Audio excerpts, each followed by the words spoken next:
Quiet on set, you damn kids! Who wants to make a short? We'll pay you in IMDb credits and experience. Lights, camera, action, it's I Don't Give a Flick, your favorite film podcast. Oh yeah, Tarantino, Mero, and Spielberg, here's looking at you, kid. We talk movies and TV shows and sometimes other things we like. And Nolan's coming right at your fucking face. Every minute of every day will never stop. We'll talk lenses, music, and Foley. We'll understand the depth of field. We've got theories so out of this world and epic it'll blow off your fucking tits. Oh yeah, that was bullshit. So, according to the itinerary, we're supposed to sing a random song to wake everyone up. Correct. Because Gary just got up about 10 minutes ago. I've been up for an hour. I got some coffee in me. I don't know how long you've been up, but I think we all need it. So 99 bottles of beer. No, we're not 99 bottles of beer. How about a good song? And I don't care what it is, but let's pick one right now. Ready, go. Is this the real life? Is this just fantasy? Caught in a landslide. No escape from reality. Open your eyes, look up to the skies and see. Not even close to being the No, not at all. That was in fact quite horrible, and we're never going to do that again. That was I loved the it, Beatles. and we're going to do it again. That was not the Beatles. That was the Rolling Stones. Aerosmith. Don't insult them. Yes. Yeah, Sorry. don't insult Don't insult Aerostone at all, Gary. That was the Eagles. That was Neil's favorite band, the Eagles. Mm-hmm. Okay, brought to you by Tough Actin' Tinactin. And Pepsi Cola. Okay, at some point we are actually going to get big enough. I do feel we are going to get big enough at some point that if we continue to throw in these random advertisers of our show, they're going to get pissed off and come after us. Yeah. So we're going to have to start just making up companies. Yeah. So like a Wolf Brand Cola style thing where we just make up corporations that are shells and then use those. My goodness. Well, hopefully we get big enough that John Lovitz comes on. So yes. Hopefully, if John Lovitz comes on, Pepsi might endorse us. Who knows? Of course, then again, we have explicit content on this podcast, so maybe not. We probably have to get Trojan condoms. I mean, I think Pepsi would be okay with it. With explicit content? Yes. With us dropping the F-bomb and telling people to fuck off? Yes, it's Pepsi. Okay. I don't know much. It's Pepsi. I love that saying. It's Pepsi. I don't give a shit. It's more of a Fanta crowd. Yeah. It's like, guys, it doesn't matter. It's Fanta. Yeah. No one cares. Are you? It's Lipton's, motherfucker. That's Brisk, baby. Well, they had Danny DeVito do Brisk, so if you don't chew Big Red, then fuck you. Oh, God. Hey, everybody. Welcome to another episode of I Don't Give a Flick. I am your host, Johnny Blackburn. And alongside me this week, as they are every week without fail, come rain or shine, since we're inside, so it doesn't really matter, I've got my co-hosts, Gary Elmore. And Neil Riley. And we are coming to you today live from Minute Maid Park in beautiful downtown Houston, Texas. And we are sponsored by Fanta, Pepsi, Big Red, and Trojan condoms. And Trojan condoms. So, moving on to the topic of today. For those of you that had been following us for the last couple of weeks, when this comes out, it'll be about 2 months. As you guys know, I am leaving on a very long extended road trip. My own version of Eat, Pray, Love, if you will. Just probably not the love part. Probably not much of the eating because I'll be on a very tight budget. And I'm not terribly religious. So I don't know how often I'm going to pray. So it'll just be me driving. Exist. Yeah. Exist, sleep, breathe. There we go. So the exist, sleep, breathe trip, where I travel around the country to self-discovery. I don't fucking know. I just want to go, and I'm ready for it. But anyways, so if you joined us, you knew that we did a bit of a a marathon, I suppose, on Sunday. And Neil was not able to join us since he was in the middle of traveling, and so he is back. And this is going to be our last one with just the three of us while we're all here in the same city. So we wanted to bring you a topic that all three of us hate equally. This week's episode is Critics Gonna Hate, Fans Think They're Great.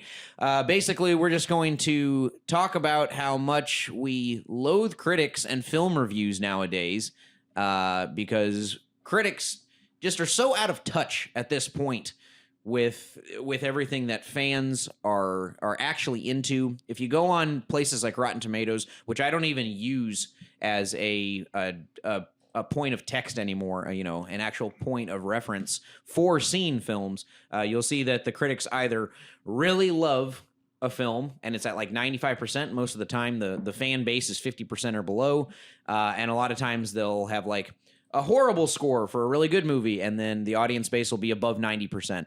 So why do we put these critics and these reviewers up on a pedestal, when we don't actually agree with them? Why are they getting money? Why are they getting sponsors and advertisers and making a living out of this when people that watch these films don't agree with them at all? Mm-hmm. It doesn't make any sense to me. Yeah. Critics can just take those two thumbs and shove them way up their ass.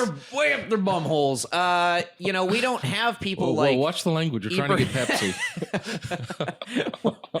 At some point, man, I'm telling you, we're gonna get big enough, hopefully, to where they'll actually take notice of us saying that. Get mad. If we get to the point where we get sued or like a letter of like a cease and desist letter from Pepsi, we've hit the big time. Yep. You made it. That's right. That's right. You know that you've hit the upper echelon, the pinnacle of where you've always wanted to go. So before we jump into what we currently think of critics, let's talk about in the past. Why did we listen to them? Why did we read reviews? Neil, let's start off with you. Why did we listen to critics in the past? Before the internet became so prevalent. It's exactly that. Before the internet, before there was advertisements everywhere, before you could see a trailer of a film, when films were coming out, critics would write reviews in the paper because that's where people got their information, was the newspaper. What a concept. So yeah, they would go and get their nickel paper and read the review and be like, yep, I want to go see that nickel movie. And that's that Nickelodeon. Exactly. Yeah, I mean that's exactly right. The forms of media back then were so limited compared to now that you just kind of really took the word of if it wasn't your next door neighbor or the local news that came on the radio or television, then that was it. It was in the newspaper. I mean, heck, I remember when I was a kid. Before, Rotten Tomatoes and Metacritic and all of those, IMDb, they didn't come around on the internet till probably it was the mid to late 2000s. So for the first 16, 17 years of my life, when I was looking up movies outside of Showtimes, I would go into the local arts and leisure section of the Austin American Statesman, because that's what my parents would always buy every morning, or we'd get delivered. And I'd read what the reviews had to say. And if they completely panned a film, I would typically not go watch it. And there's a lot of films that are actually on the list we're going to discuss today that were panned by those critics, and I didn't see them till years later. And I thought to myself, "What? This is ridiculous. Why didn't I go and give that a chance? Why didn't I go and watch it? I was a stupid teenager. What can I say?"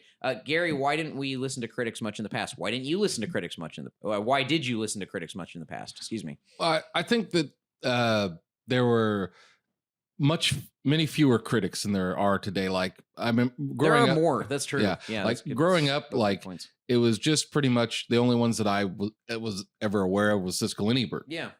At the Movies was one of my favorite shows. Yeah. Honestly, and you see if they give them the 2 thumbs up, then you're like, okay, yeah, that's an Oscar contender. That's going to sell $150 million worth of tickets. Mm-hmm. And advertising. And nowadays there are so many different critics, and you've got like Rotten Tomatoes that has like the critic score and then the audience meter, and then like a lot of different groups have that. So I think back in the day it was much more limited. So you just had a few people's opinions on if a movie was good or not to listen to. So you kind of had to, give that a little bit more weight, and you didn't get as many other viewpoints.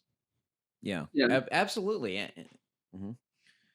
Absolutely. And that is certainly something that it's a blessing and a curse now. We've talked about this on this podcast many times about how it's great to be able to have so many options readily available at our fingertips. But at the same time, the market has become saturated with everybody and their brother having an opinion on all of these things. And oh God, I was listening to it was a really good interview between Conan O'Brien and Bill Burr the other day. Mm-hmm. And Bill Burr was saying he was saying, look, unless somebody has unless I find research or I find proof in the library, unless I find it in a library, I'm not going to believe it. He's like, everybody and their brother, same thing, has an opinion on the internet. There's blogs. You can host your own site, make it look professional, and everyone claims that their conspiracy theory or their truth has research to back it up, even if it doesn't. And there's really no way to not prove it. And it's the same thing with the critics. Everybody can have this opinion, and it's great. Everyone should be able to speak their mind and have their own opinion. But at the same time, I think it confuses the general populace, because when you go on and you type it in, 50 things come up for one review on Wrath of Man, like we just saw the other day, or the Conjuring 3 or Spiral. Well, I think that what they should do is have like almost kind of like a dating app for reviewers. So like, explain, please. Well, like, you can go in there and you can put in like, I gave Wrath of Man a 65, and then I gave, Tommy Boy a 98, and you put it in there for a whole bunch of movies, and then it matches reviewers to you that have the same taste. So you can be like, okay, well, Fred over here, it's about 97% correlative to you. Yeah. And then you could then like if Fred sees a movie and you haven't seen it yet and Fred gives it a high score, you could be like, I will probably like that one, since he and I kind of agree on that. So basically you want, like, when the elections come up and you can say, these are the issues I stand for, and this says this is who you should vote for, you basically want that as a film reviewer. Yeah, like instead of I Side With, which is a great website for everybody to use when elections come around to help understand the issues, you could have like a I Watch With or something. Yeah. All right, Gary, you need to start this website, because this is a golden idea. Yeah, let's get that website going. How hard could that be? Right now, pending. Yep. How do you start a website? Pepsi's going to sponsor it. Can you start a website? Sponsored by Trojan Condoms. Yep. You can look it in. I don't think it's a thing yet. That's interesting that you bring that up, because that is kind of the way that it feels society's going at this point. If you can do that with a movie critic, shouldn't you be able to do that with your doctor? Shouldn't you be able to do that with your mechanic? Shouldn't you be able to do that with with professions of like the services that you purchase? Yeah, I would kind of prefer vendors. The doctor not really care what I think and be a good doctor and be like, no, it's not a cold, you've definitely got a brain tumor. I guess that's not quite what I mean. But being able to position yourself with the best fit to your personality, Yeah. And every app would have something different. And I mean, essentially that's what Yelp is. Essentially that's what all of these review sites online are. They give you reviews on basically how those businesses conduct business, and if that's a good fit for you. Yeah. Although Yelp is pretty awful, because basically what they do is they like, someone might be biased, but okay. Yeah. Well, no, what I'm saying is like they charge you. Well, we won't get into that. No, go ahead. No, but like, fill time anyways. Yelp, they hold a lot of reviews for review. And so there have been a lot of news articles about Yelp maybe using that to, try and bilk more money from people. Yeah, try to upsell their product, being like, because that I've heard that they hold one of your negative reviews always in your top 3 or top 5. Like when people click on your business and 3 to 5 reviews pop up, one of those is always going to be your lower rated review, even if it was from the very beginning or like the inception of your business being created. Yeah, I mean, is like that accurate? Well, nobody knows what their algorithm is that they use, so it's hard to say if that's accurate or not. Yeah. That does seem to be things that pop up. Yeah. 'Cause every business, I would assume, at least 99.9% of businesses across the world probably have at least one negative review about them, regardless of if it's a mom except and pop for Pepsi Cola, the refreshing Yeah, taste. their productions. and Lead Feather Yes. Productions, and Trojan Condoms as well, and John Lovitz Incorporated. I am sure Trojan Condoms has a negative review out I there. think I Don't need you to worry I about think I need to leave a next review there.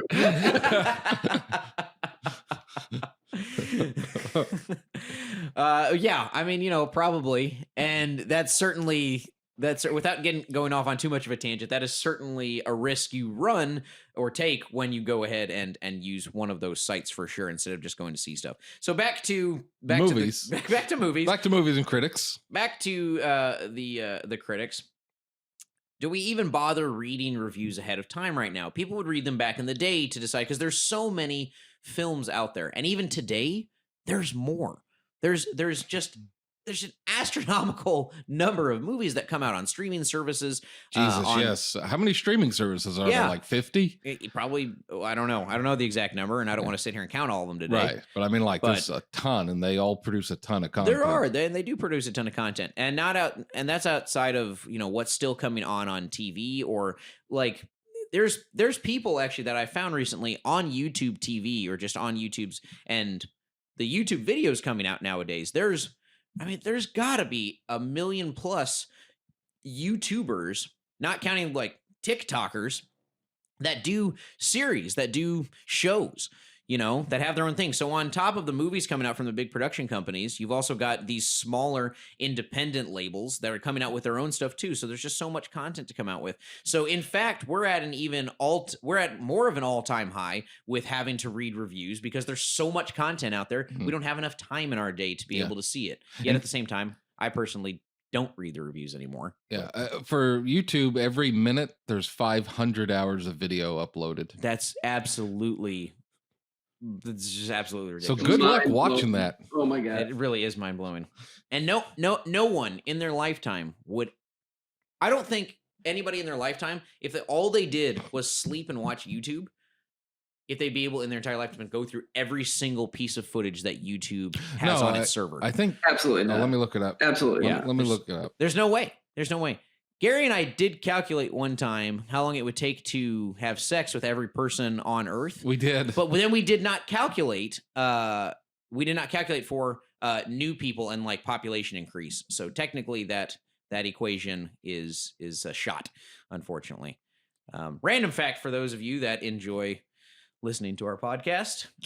So talk with us about it. We'll see. Random fact: it's impossible to sleep with every person in the world. Got it. While you're living, at least. So it would take, if no more videos were uploaded to YouTube, it'd take more than 60,000 years of nonstop watching. Oh my god! So like you'll never get to all of it. More than 60,000. Yeah. Oh, it's just. That's more than 20,000 years. It's just. I can't even find words. I can't even fathom that. Yeah, I can't find words. That's longer than human civilization. It's just nuts. Okay, but anyway, critics. Gary, the Earth is only a few thousand years old. There you go. Did you know that flat Earthers have nothing to fear but sphere itself? Never gets old. Oh, Johnny, Jesus. Same jokes, different day. Different day. It's our last recording for a little bit, so let's remind the people why they love us. Do you guys even... So I was kind of talking about it a second ago. Do you guys even bother reading reviews ahead of time now, or looking at scores on... I bring up IMDb, Metacritic, and Rotten Tomatoes because those are typically the three standards that at least Google holds their movie reviews to.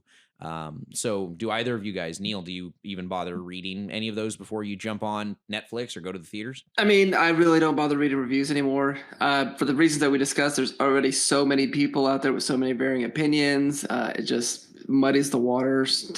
Plus, I love film and cinema anyway, so I'm probably going to try to see anything that I can.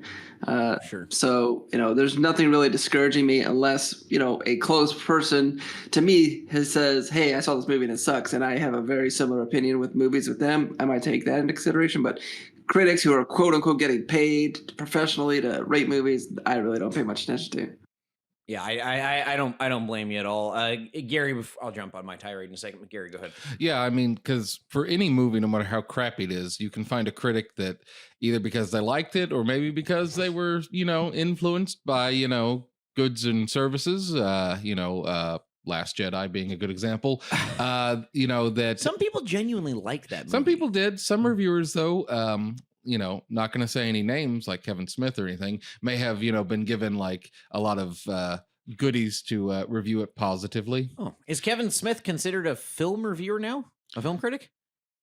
He does put his opinions out there on films. That's true. Like, did you hear about that from like, on his podcast or something? Or was there a news article? I actually heard about it on another review of Last Jedi, which was not a positive review. So what did they say that he only gave a positive review because like Lucasfilm paid him or something, or like did he take improper benefits, or because he wanted to try and get some deals with Disney because Disney owns Lucasfilm, so he endorsed it to get a deal with Disney. Interesting. Yeah. Kevin Smith. Here's the thing with here's my beef with Kevin Smith. I don't allegedly. Allegedly, yeah. I don't hate the dude. Uh-huh. I absolutely don't hate him. I don't love his films. I thought, I honest to God, I thought Clerks was overrated. Everybody talked so much game about it, and I saw it, and I was like, well, that was underwhelming. I did like Dogma. I thought that was I like good. Dogma was great. Yeah, Jay and Silent Bob Strike Back was interesting. Chasing Amy was okay. I saw, oh God, when he did a Tusk, that was his delve into like horror and psychological thriller when he turns Justin Long into a walrus. Yeah, that was horrible. But for the most part, he's, Zack and Mary Make a Porno was really funny. I don't understand though. He's been pretty commercially successful for the most part. I don't understand why he'd be trying to make an exclusive deal with Disney, like if he's hurting for cash or something, or well, Disney owns almost everything. Yeah, but he can still. I mean, if you attach Kevin Smith's name to a film, he is one of those directors that has a pretty decent sized cult following behind him. Yeah, like he'll still make money on whatever he makes, even if it's an indie film and he pays it out of pocket. He'll still have an audience. Yeah. So I just I ask because I find that interesting. He's not one of those directors that I would think, oh, he needs to attach himself to a big production company like Disney to make ends meet, because he's just been doing it such a long time and been successful. Anyways, yeah, no, I don't. I used to tell you guys actually that I would hurt my own self by having high expectations on a film when I saw the movie. When I read the film reviews and saw the score, I would always do that before we would go see films. And I only stopped maybe 5 years ago. I guess maybe 5 or 6 years ago. Yeah. I think I stopped reading and looking at the scores ahead of time, because I brought up in past episodes, and I'll reiterate it, that on Rotten Tomatoes, if you've got a score in between about usually 50 to 60% to about, 80 to 85%, that's the sweet spot for the best movies.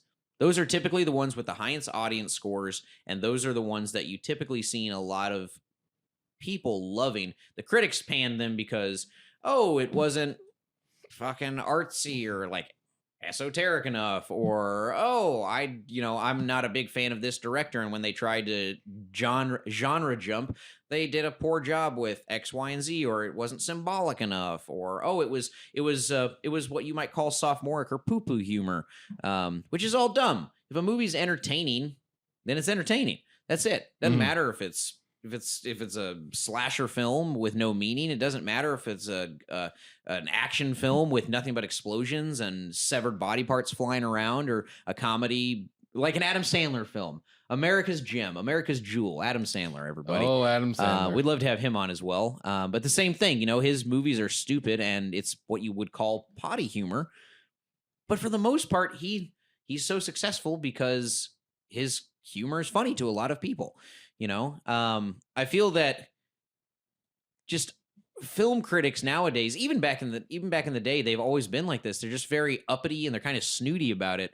And it just kind of seems if the film doesn't follow a set formula, or it's not not even like not progressive enough, but if it's just not trailblazing, if it's not just this brand new idea that no one's ever done before, then people aren't going to like it. Okay, well, I'm sorry, but over the tens of thousands of years that humans have been in existence and stories have been alive, there's not much new stuff you can do. Damon John had said that on Shark Tank a while back. You can't invent something new. You can only improve something that's already been invented, and while I'm sure that's not completely true for everything in the universe, for the most part, it's become harder and harder because everybody and their brother is now making movies or becoming an entrepreneur or inventing something or whatever. In the 1880s, they wanted to close the U.S. Patent Office because they were like, everything that's going to be invented has pretty much been invented. Ha! Good thing they didn't. Yep. Good thing they didn't. That's crazy. And coming up on this episode of I Don't Give a Flick, Gary, of history in the world, Gary breaks down the U.S. Patent Office and how patent attorneys became rich. Yes. And then several years later, a young man named Albert Einstein was working for the U.S. Patent Office. Good So times. yeah, there's in the end, there's really not much point in reading their reviews. You might as well read the synopsis of a film. But what's the point in reading a review, Neil? Neil, I mean, what do you think? Is there a point in reading reviews at this point? I mean, like I said, I really don't know if there's a reason to read a review or listen to someone's review.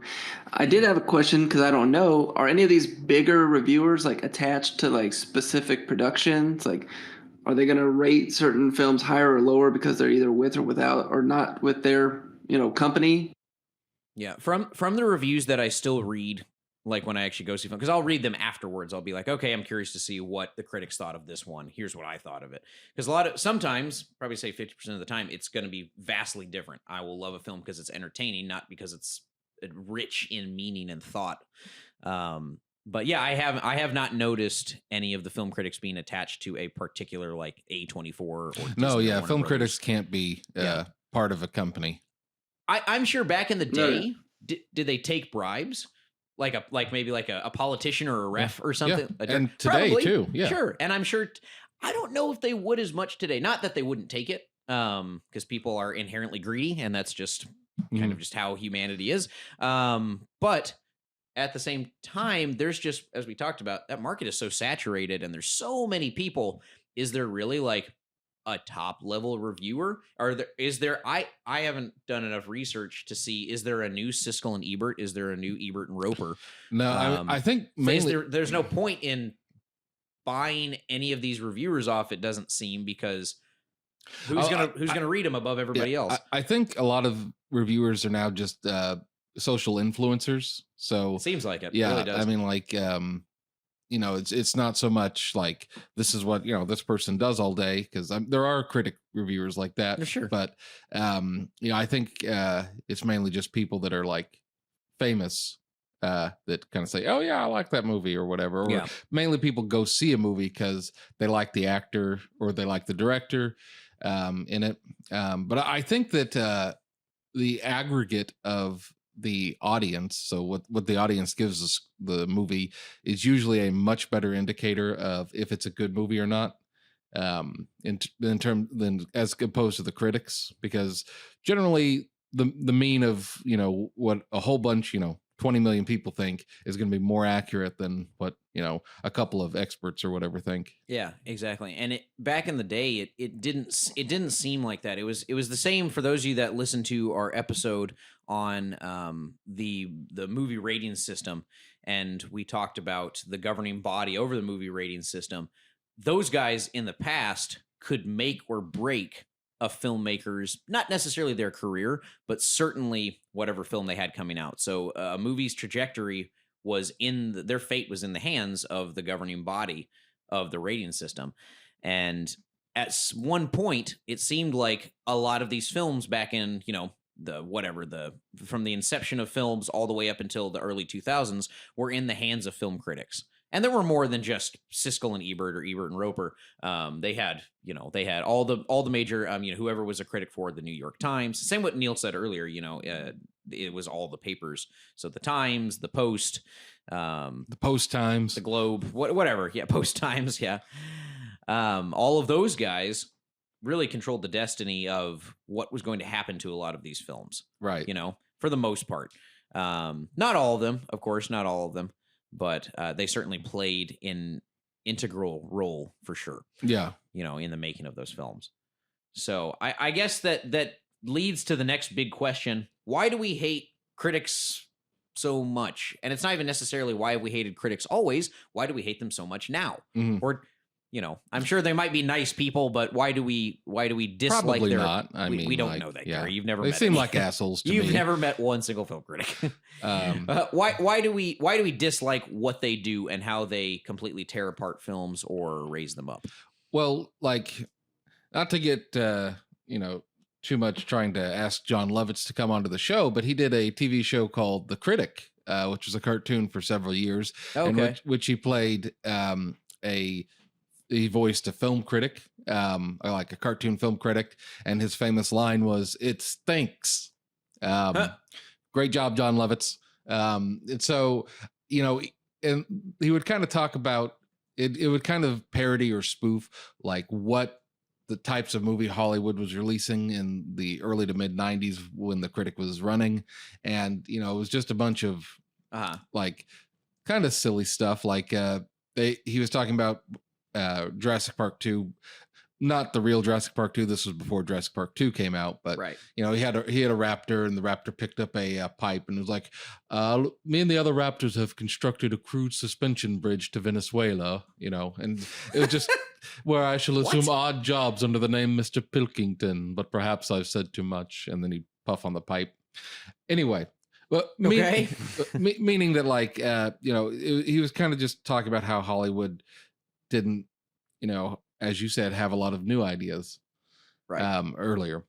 So I think people, me at least, I don't like critics because, as you said, they're sort of pompous and arrogant and artsy fartsy. And it's almost, they like artistic things just for the sake of it being artistic. That's the way it seems. Yeah. Rather than having any intrinsic value on its own. Sure. Yeah. And for me, that had always been the problem.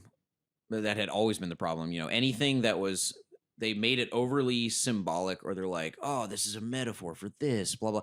Look, I love it when a film does that, but it has to be natural, and it has to come with the story. A film, I talked about this we talked about this with Greg, Luke, and Ian the other night when we talked about the gangster films. Mm-hmm. And I was saying that character makes story. Mm-hmm. Okay. Character arcs make the story. Okay. The story of the community or the person that all of this is happening to is what drives it home. All of these symbolic things that come from that, all the symbolic meanings that come from that, the themes and the motifs and such, it's all going to come from the story playing out. The story shouldn't play out from the theme motif. I don't believe, at least personally, I believe that the story should be the starting point and then you grow from there. Mm-hmm. So there was a film that came out a couple years ago called Mother. Mm-hmm. Okay. And this was with Jennifer Lawrence and Javier Bardem, Ed Harris, Michelle Pfeiffer.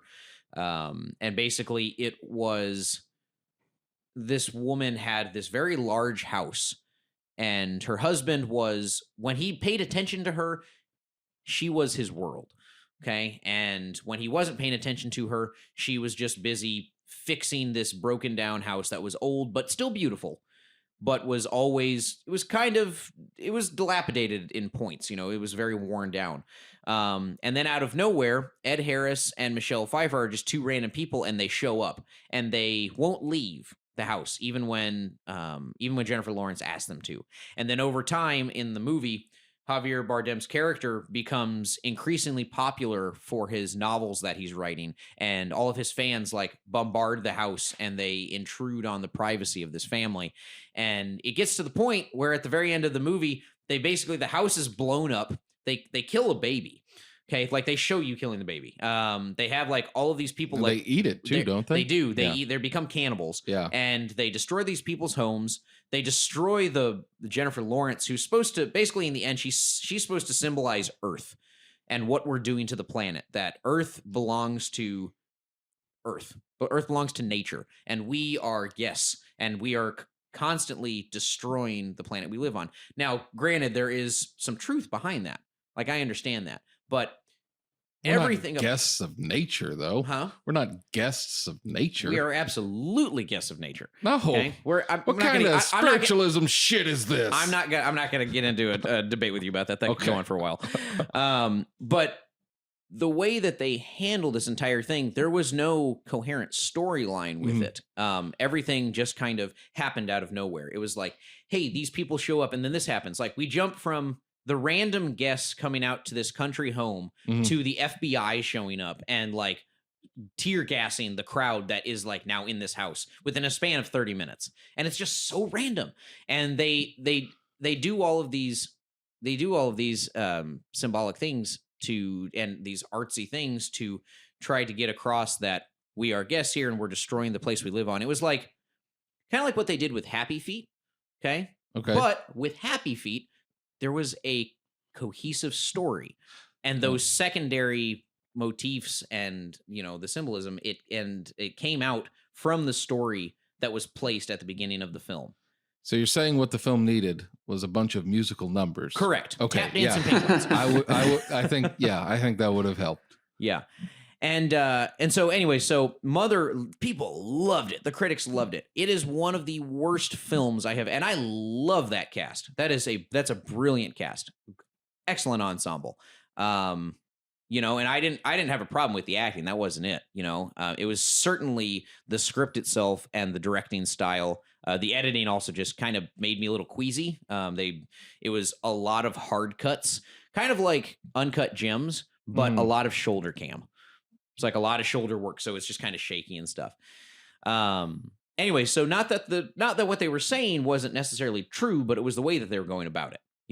Between like A Mother and Happy Feet, I would absolutely rather have watched Happy Feet, and it's not even because of the musical numbers.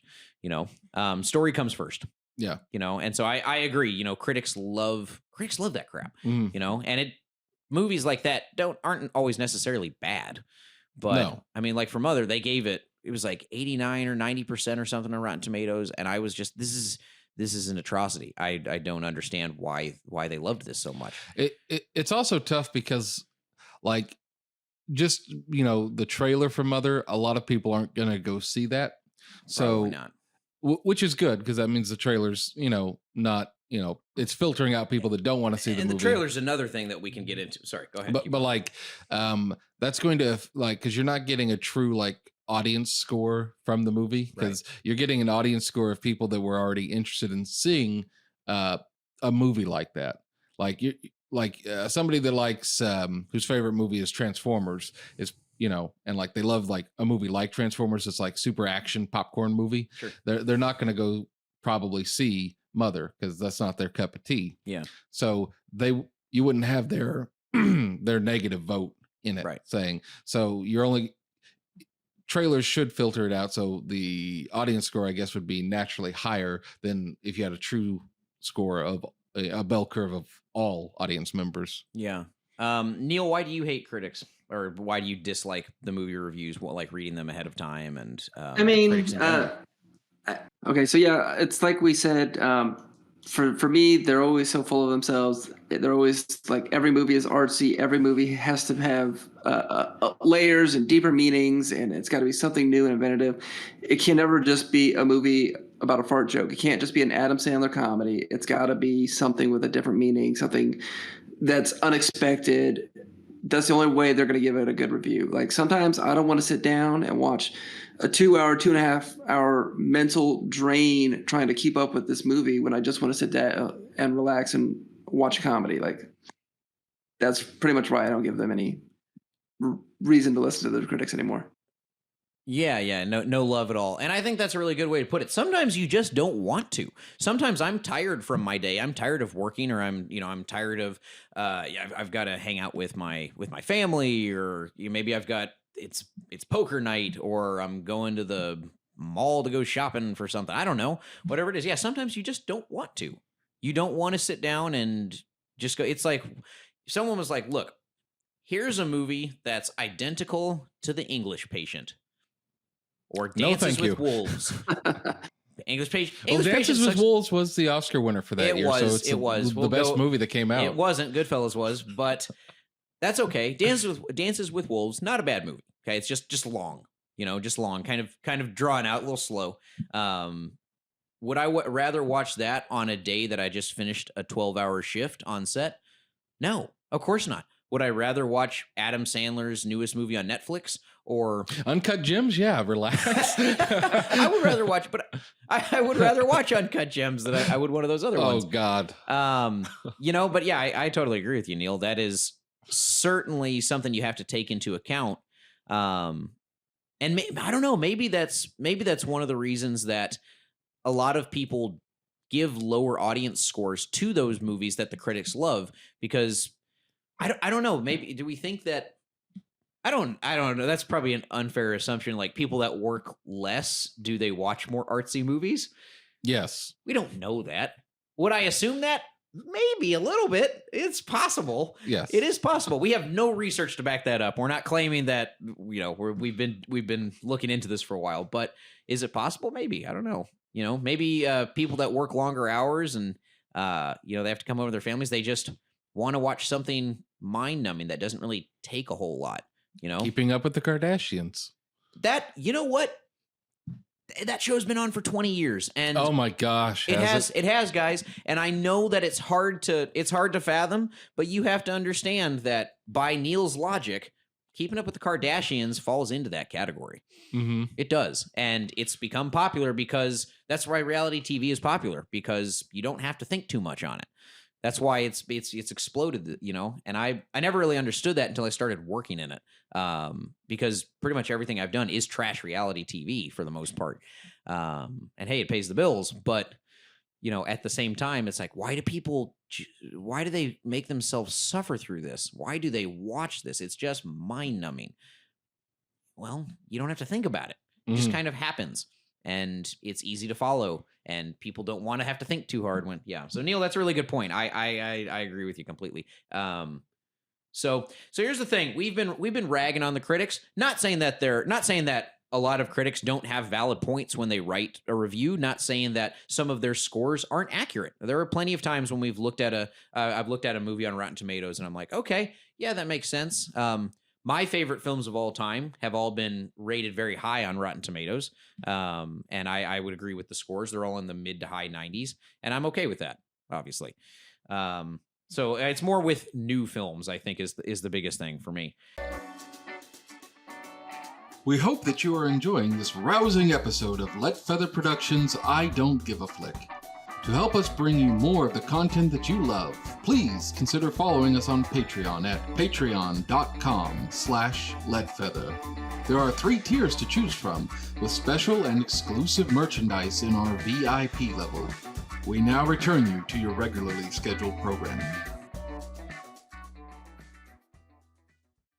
But let's jump in. We wanted to talk about our favorite, or at least what we consider to be the best movies of all time that the critics gutted and panned, and which ones we disagreed with, which ones that the average American or the majority of Americans disagreed with because it had a high audience score, is in particular on Rotten Tomatoes. So we're gonna go ahead and let's each go ahead and name a couple, just so we can inform our listeners of what was good at one time, or considered to be good at one time. So I'm going to go ahead and just jump in here, and I'll throw one out there. For those of you that never saw the Boondock Saints. Okay. Yep. Yeah. Yep.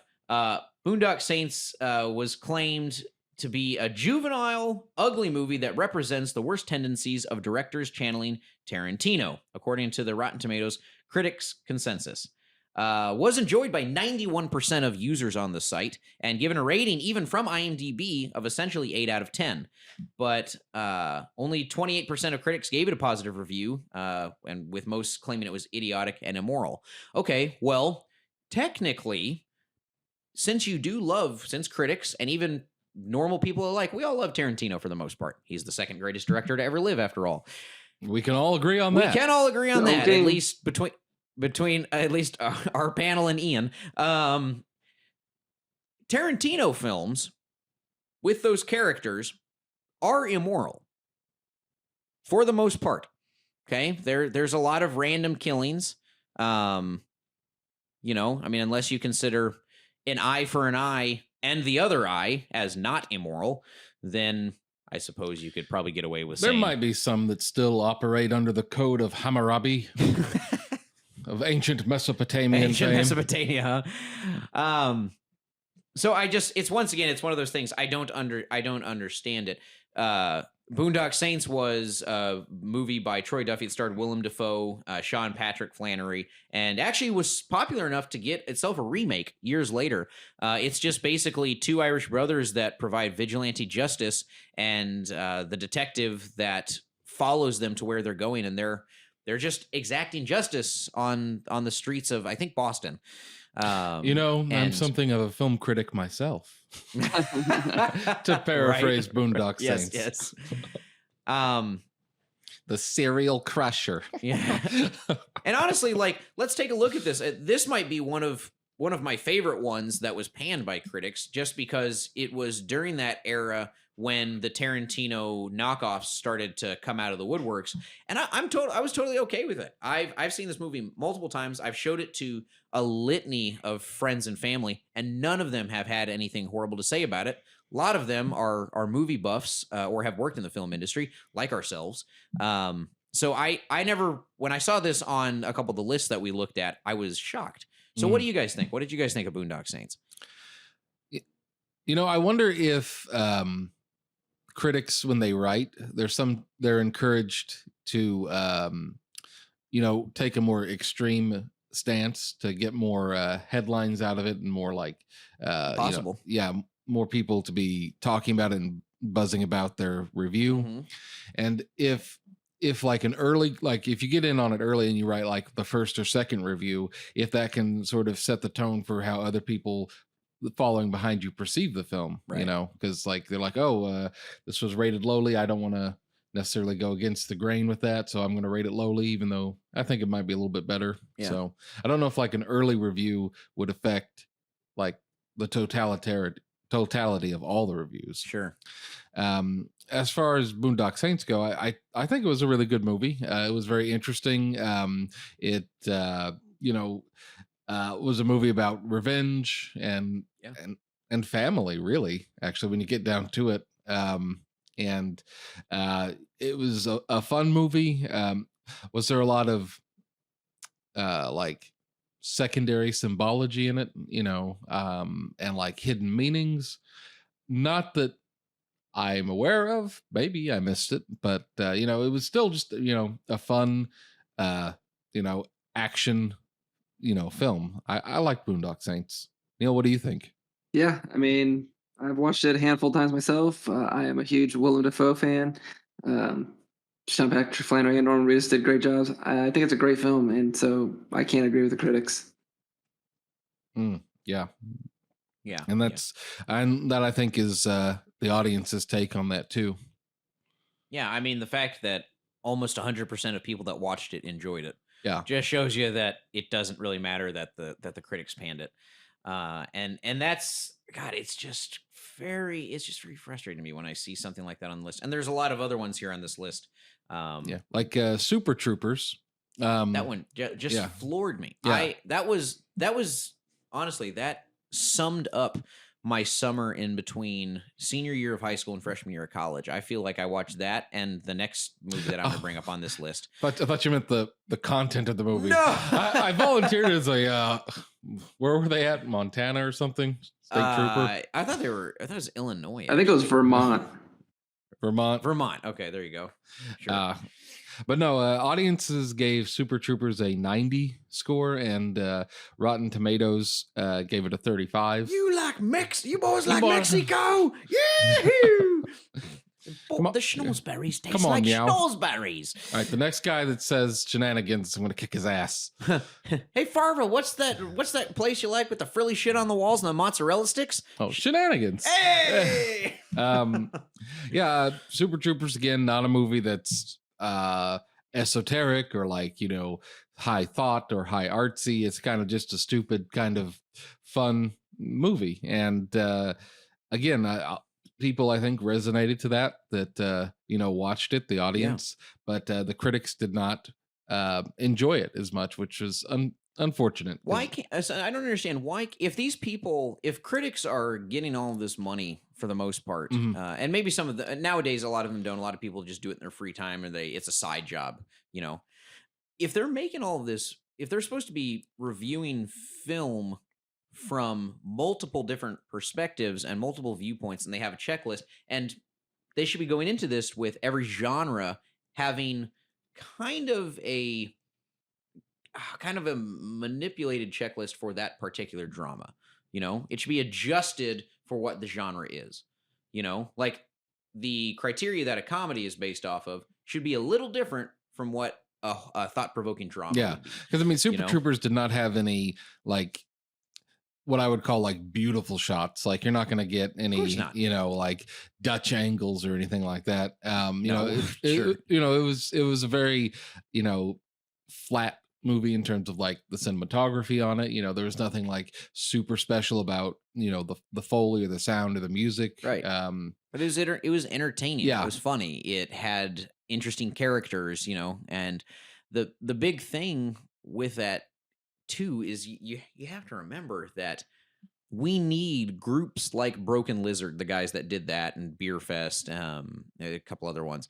We need stuff like that. We need the Adam Sandler movies. We need the Will Ferrells. We need the Eddie Murphys and some of the Chris Adam Rock. Sandler movies we don't need. Okay. But point being that people need.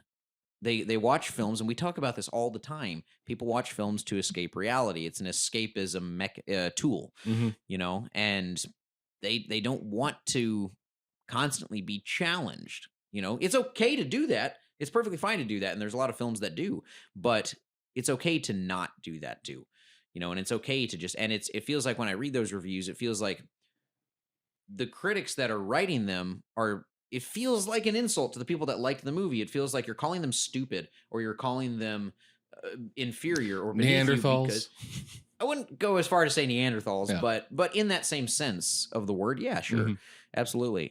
Neil, what did you think of Super Troopers? I thought it was funny. It did exactly what it was meant to do, is be a stupid movie that makes people laugh. And I definitely love your idea of having critics have different rating systems for the different genres, because I think that would actually thin the herd out and make critics a little more reliable. Yeah, it feels like it should become a necessary thing. It is a necessary thing, I feel like, and I don't know. I kind of feel like it should be mandatory. But then again, there's so many people that do it by themselves nowadays. In fact, even when I was a freshman in college, I don't know if you guys might remember, I had a little Facebook group called Johnny B. Good's Critic Corner. Yes. You still remember that, Gary? Yes, I do. Yeah. I know why I remember it, because I created it. Right. But yeah. okay. And it was just supposed to be for me to give film reviews, and it was incredibly stupid. It had me like a headshot of like a black and white of me in a chair with the chair turned around. And I was looking all Yes, very artsy. Yes, very avant-garde style. Trying to be as artsy as possible. But my point in bringing that up is that anybody that has a following or a group of friends that will listen to their ramblings, like this podcast, for example, can do it. Yeah, exactly. Yeah. Neil, sorry, it sounded like you were going to say something. I was just laughing that, this podcast is exactly that. Yes. It is pretty great. So Neil, out of that list, what kind of stuck out to you? Which one were you surprised was panned by critics and loved by the audience? It's not a surprise. So I'm going to say Tommy Boy. It only got a pretty audience score. It's got kind of a cult following. It's a very hilarious movie. Big time. Yeah. And it seems like a lot of these ones on the list are just comedies that were critics just hammered them on the score. Yeah, I was looking through the list, and there's a movie called Tropic of Cancer that's users gave an 8, and critics gave a 71. And Dang. I didn't know that because they reference that, I think, in Seinfeld, don't they? They reference the book. Yeah, Yeah, they don't Yeah, talk about the but movie. I didn't know that was a real thing. I thought they just made that up. Seinfeld did a pretty good job of being socially relevant to the time, to pop culture and stuff. But yeah, no, I guess I had never thought of that either. But yeah, you bring up Tommy Boy, and that's one of my favorite comedies of all time. Like it's not even just like, oh, I like that movie, I enjoy watching it. No, that's genuinely Chris Farley's best film. He and David Spade. I was not as high on Black Sheep. I'm not going to lie. I was not as high on Black Sheep when they came out. I still liked it okay. But I was not mad about the review they gave it. I thought it was just, Tommy Boy was just, it was almost a perfect comedy. It had those tear jerking moments that you were wanting. It had all of the comedy from a combo of David Spade and Chris Farley that you would expect. It had its stupid moments. It had the moments, which I love in comedies, when those comedic actors are forced to go out of their comfort zone and do an emotional scene, especially when his father dies, or he's trying to harness the aura of his father and sell as well as his dad did. And, you see his trials and tribulations and how long it took him to get there. And, even with the story itself, I don't know why critics panned it as much as they did it when. I don't know, because I mean it came out in, I think, 93, and it was a really solid movie. Like I don't think there's anything the critics would have, that I would think the critics would hate in it, aside from it just being kind of juvenile humor. But all the jokes in Tommy Boy landed. Chris Farley was great in it. Brian Dennehy, David Spade had great chemistry. But yeah, it's one of my all-time favorite comedy movies. I remember watching that very, very often as a kid. Yeah, absolutely. God, just other stuff that kind of pops up into my head. I mean, but you look at, and like you had said, Neil, a lot of these were just comedies that were supposed to be funny and simple. And the critics just didn't like them for those obvious reasons. I mean, A Night at the Roxbury was on here. Harlem Nights, we brought up earlier, was on here. God, Grandma's Boy. Grandma's Boy was like Super Troopers for me back in 2006. Like that's those two movies. Now, granted, I got stoned with my friends and we hung out in the back. We hung out at the abandoned baseball fields in Oak Hill in the back of my buddy's van with like 4 of us. And we had like a portable DVD player, and we'd watch Grandma's Boy on repeat every night. Just get super stoned, and just like, that's what we would do. We'd watch it. Nothing really horrible for like kids. We weren't getting into huge trouble. We were just getting high and watching Grandma's Boy. We did that for a couple weeks, then we switched to Super Troopers. Then we went back to Grandma's Boy. Then we went to Half Baked, which is also another one on here. So, and there you have to remember that there's also that sect of society, the group that just wants to get stoned and watch a film. Mm-hmm. Yeah. For the most, well, you're one of two people when you do that. Number one, you're the guy like we were. You just want to watch something really easy on the brain and not too thought provoking. Or B, you're like Jon Stewart in Half Baked, where everything's better on weed and you can see the meaning of life when you smoke. And then you actually would want to watch a film like Mother, or you might want to watch a film like Willy Wonka in the Chocolate Factory. Yeah, okay, well that's not what I was talking about. Okay, yeah. Not even close, but I think that scene when they're in the tunnel and that would terrify somebody on marijuana. Probably would terrify somebody more on shrooms or like acid or something, like a more intense psychedelic. Okay. But Molly? Well, Molly's not really a psychedelic. Molly's Crocodile? Crocodile's not a psychedelic either. No. Crocodile's just straight up horrible for you. Yeah. Yeah. I don't know my drugs very well. Very well. It's okay. It's not really a thing most people should be proud of knowing a lot about. I just have a really checkered past with that. There you go. Yeah. It works out Of course, I don't know your party days back in Utah. Yeah. You guys were really at the Y. We do some crazy stuff, man. Stay up all night playing D&D, D&D and Risk. Oh my goodness.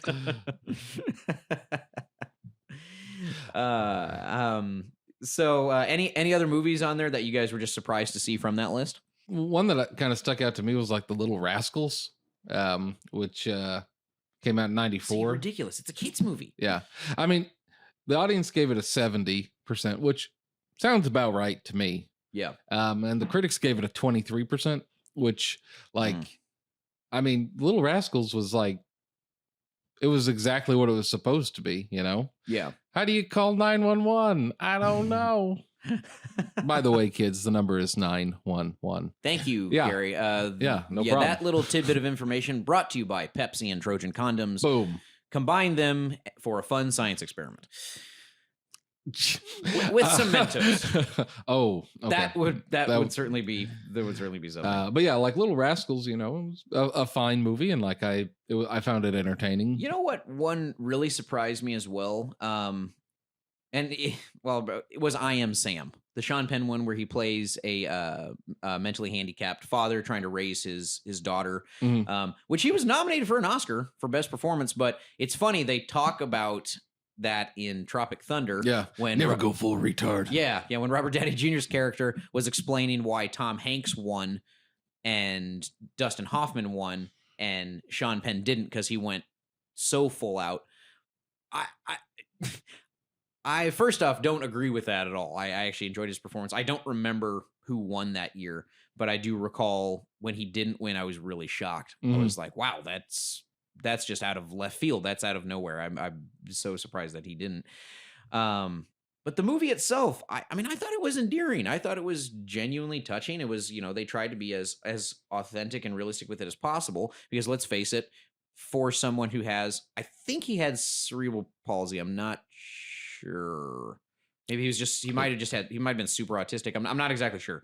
It's been a while since I've seen it, but it would be very difficult for somebody with that disability to be able to raise a daughter on their own.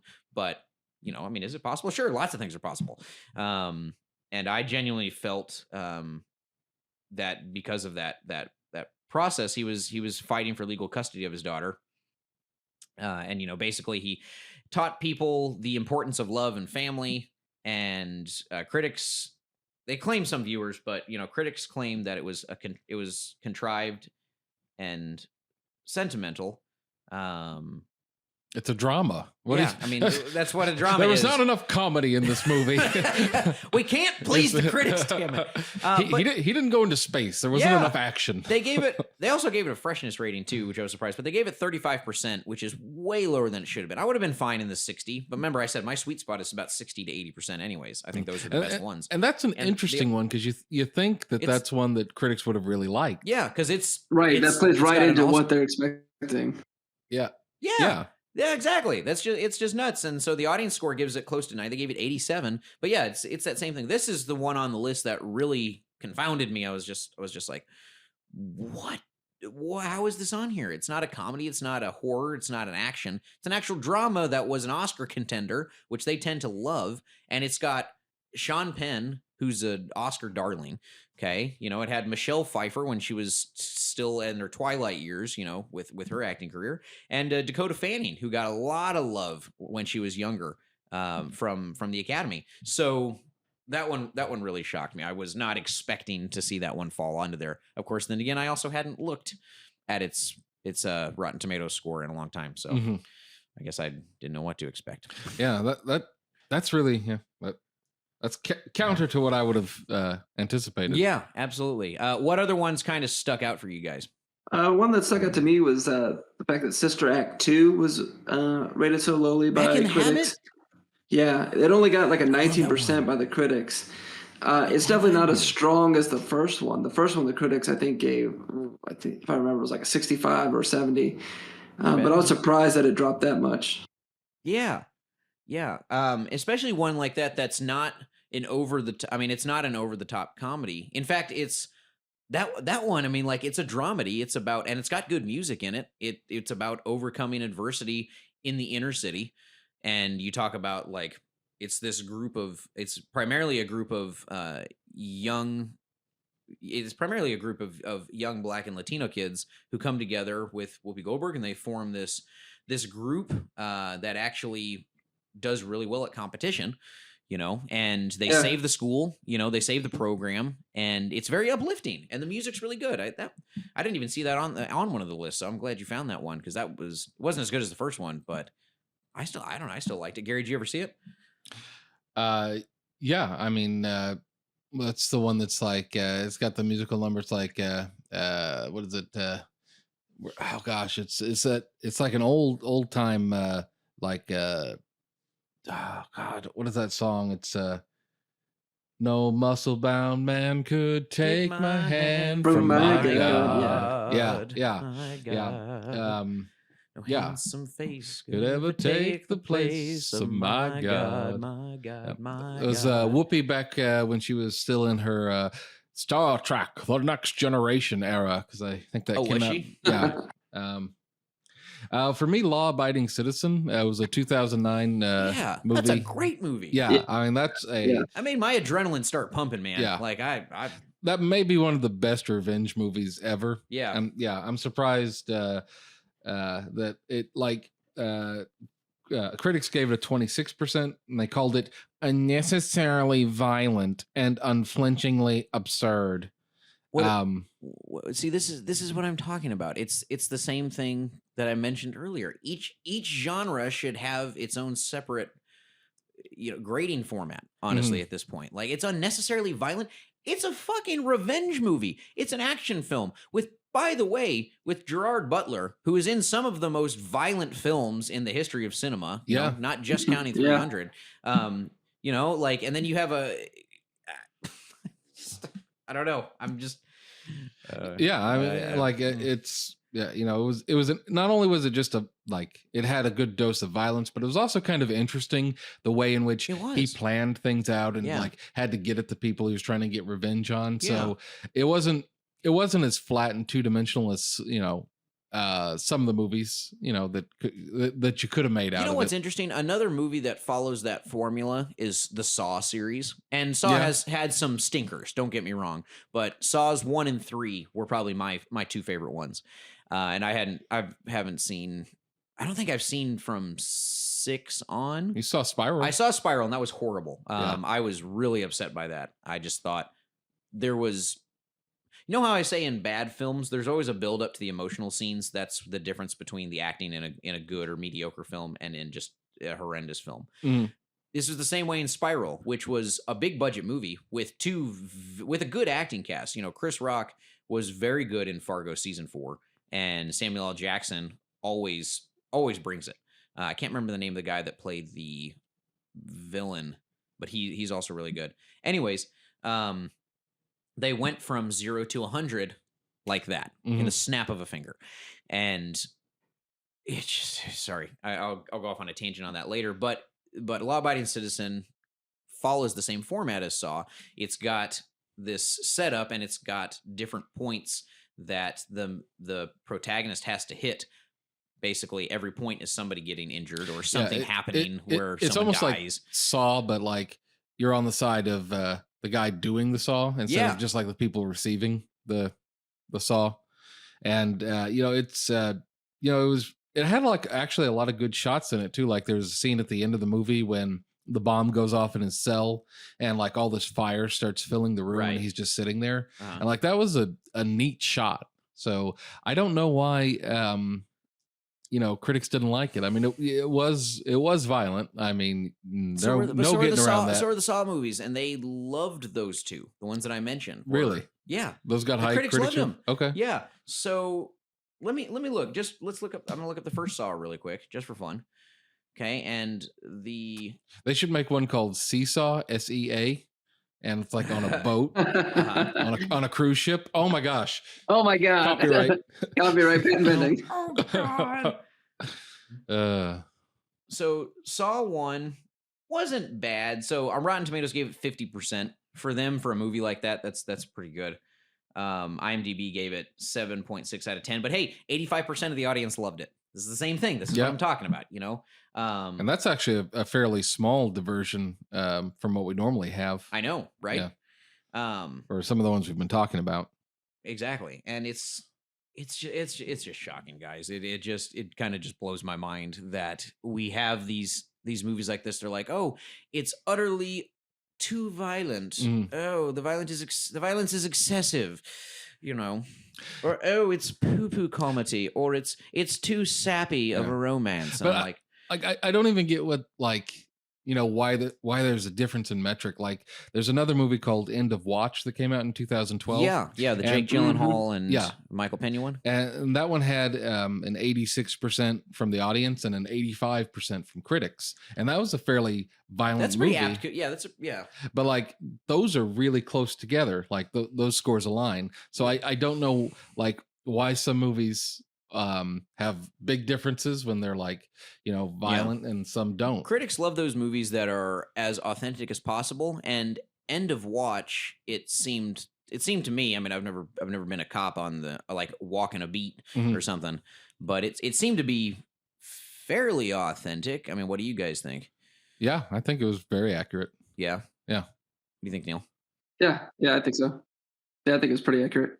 And yeah, you know, so that doesn't bother me. Maybe with Law Abiding Citizen, because it was so out there and a little absurd of an idea, maybe that's why the critics didn't like it. So we're saying film critics don't like movies that are more too absurd, fictitious, you know. Maybe that's like because Mother was very realistic. Well, like Lord of the Rings is a complete fantasy, and Lord of the Rings though is majestic as hell. Lord of the Rings is regal. Like it's Lord of the Rings. Everybody's gonna I mean, there's probably obviously people that don't like it, but you know, Lord of the Rings. Show me these people. Show me these people. You shall not dislike.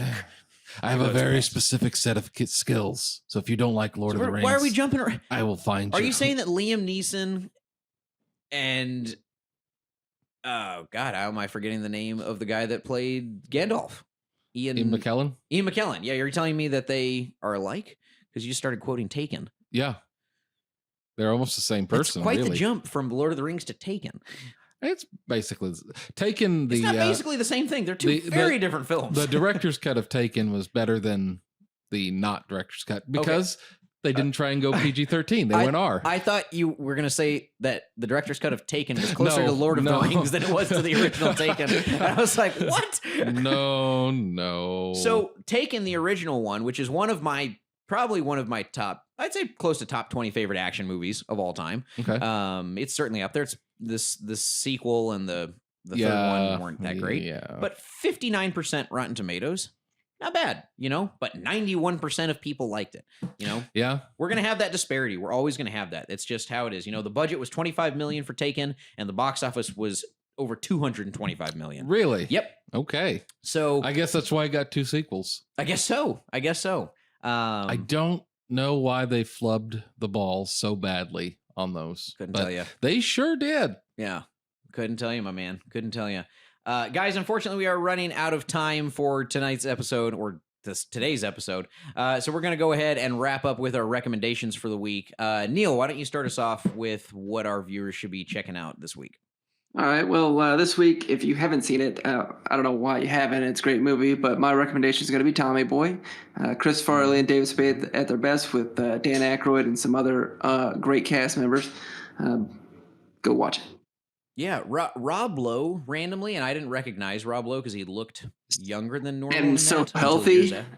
Yeah, and so healthy. Exactly. Hey, man, he's been on the Atkins diet for quite some time, and he looks not that great. Yeah. He looks okay. I mean, he always looks. He was always looks super good. healthy in Parks and Rec. He was super healthy in Parks and Rec. Maybe too healthy. Remember, he was so healthy in one episode that he got sick. Yeah. I love that show. Gary, how about you? What are you recommending this week? I'm going to recommend a Netflix original movie from 2007 called Bright. It's got Will Smith one, right? Yeah, it's got a 27% on the tomato meter and an 83% on the audience score. I like it. Bright was a really interesting movie. Like it's about 2 cops, but it's like in a world of like there's like orcs and magic and fairies. But it's also pretty grounded. It's kind of a weird movie to watch, but it's really well done, and I liked it. So I'd recommend Bright. Good pick. Okay. Thank you. That was a good pick. I'm going to go with one that we already did talk about because, like I said, I'm going to recommend two. I'm sorry. I'm going to have to do it. You can't. That's cheating, Johnny. Too late. You can't do They're that. tied, You Gary. can't do that. It's one movie. It's called Grandma's Troopers. Okay. That would be an awesome movie. It's called Superboy. Sausage Grandma Troopers Party. Oh God, we're putting sausage party in this now. No, man, I'm gonna have to say, when I was talking about Grandma's Boy and Super Troopers, I was just reminiscing about and getting kind of nostalgic for that summer right after I graduated high school. It's been a while. Yes, it has. It's been a long while, Shut Johnny. You're an old man. Grandma's Boy was one of those other films that was produced by Happy Madison Productions. It was Adam Sandler's best friend. And you know what? His name escapes me. Alex Bernstein, I think, is his name. He was Alan Covert. I'm sorry, Alan Covert, not Alex Bernstein. Alan Covert. He's like always he's always the villain or the best friend of Adam Sandler in all of his early movies from like the 90s up through the mid 2000s. And they are like lifelong friends. He's part of that group that is always in those movies with Adam Sandler. Not the SNL crew, but they were part of this crew before he got on SNL. Anyways, so he finally got his own film, and it's absolutely hilarious. It's got the late Doris Roberts on it, who was the mother in Everybody Loves Raymond. It's a young Jonah Hill, Nick Swardsden, back in his heyday, before he got really big and exploded in the late 2000s. He was in that as well. So a really good comedic cast. Linda Cardellini, I haven't seen her in anything in a while either. But great cast. Super Troopers was the film that made me fall in love with the Broken Lizard team. I guess there are but if you ever seen Beer Fest, or they have a new show called Tacoma something. I actually met a guy that was the audio mixer for it on the last shoot I was on. I can't remember. Anyways, Toyota Tacoma. Some show is on like TBS or something. Anyways, guys. So check those ones out this week. So happy that you guys could join us for the end of our podcast marathon. You'll probably be hearing this final one within about 2 months or so. I will already have been on the road for quite some time. I'll probably be, who knows, maybe somewhere in the Northeast. Maybe in Maine. Maybe visiting, Stephen King. Okay. Yeah. Maybe visiting Stephen King. That would be kind of cool.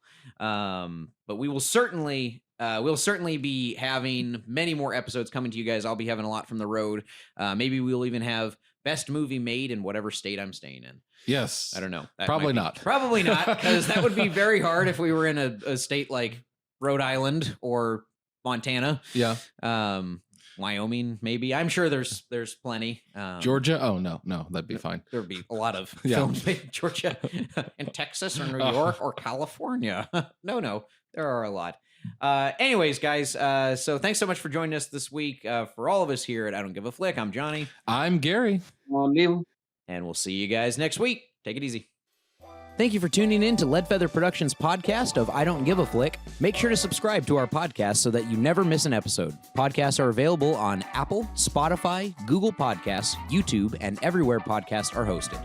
I Don't Give a Flick is hosted and produced by Johnny Blackburn, Gary Elmore, and Neil Riley. Executive producer Johnny Blackburn, technical director, editor, and audio mixer Gary Elmore. I Don't Give a Flick is a Leadfeather production. Copyright Leadfeather Productions 2021.